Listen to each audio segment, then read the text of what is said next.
Moi, j'ai rencontré Justice en 2003.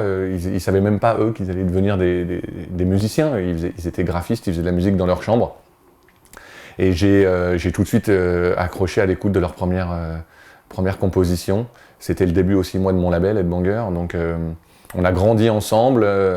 Et je pense qu'on est assez complémentaires.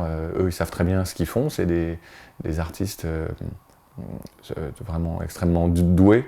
Je retrouve un peu ce que j'avais connu avec Daft Punk d'ailleurs, dans l'envie de contrôler les choses, mais dans le bon sens du terme, de savoir ce qu'ils veulent faire, de savoir ce qu'ils veulent pas faire, de mettre l'image et la musique sur la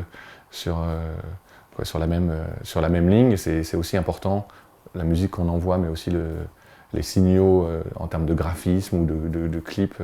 Et finalement, le chemin musique, édition, en tout cas, est pas très loin.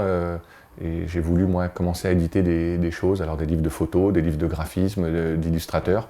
Et là, effectivement, c'est notre 5e ou 6e projet avec Headbangers Publishing, qui est ma société d'édition, toute jeune société d'édition, puisqu'au début, c'était une société d'édition musicale, et là, qui se dirige petit à petit vers l'édition plus classique. Mais bon, justement, classique, on verra ce que ça donne. On n'a pas de... Comme pour le label, je me donne aucune réelle direction. On va un peu là où on a envie d'aller, là où le vent nous mènera, là où nos rencontres nous mèneront. Et c'est ça, finalement, c'est une forme d'indépendance qu'on entretient. Moi, j'ai toujours été un label indépendant, j'ai toujours été plus fasciné par les sous-cultures ou les cultures alternatives que les choses mainstream ou globales.